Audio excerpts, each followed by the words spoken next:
हमके वाल्मीकि नगर घुमा दो पिया, हमके बेतिया सहरिया देखा दो पिया।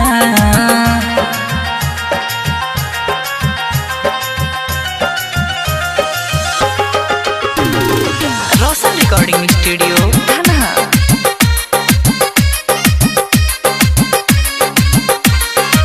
चौतरवा से किनब कनमा के बाली, कनमा के बाली सोइया कनमा के बाली। बगहा में किनब पिया बिंदिया हो लाली, बिंदिया हो लाली सोइया बिंदिया हो लाली।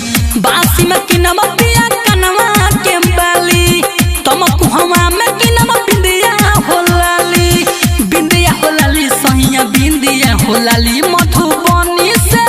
मधुबनी से पैसा उठा दो पिया, हाँ उठा दो पिया। हमके वाल्मीकि नगर घुमा दो पिया, हमके मदनपुर जंगल देखा दो पिया।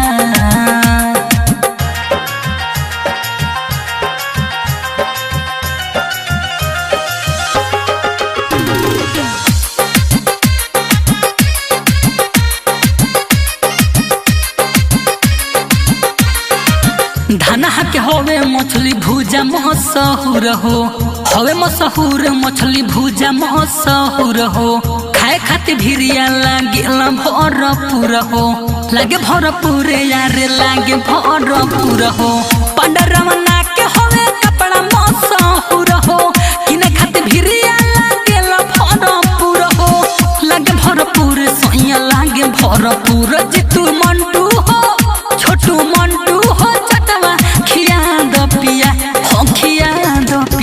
हमके वाल्मीकि नगर घुमा दो पिया, हमके धनहा के पुलवा देखा दो पिया।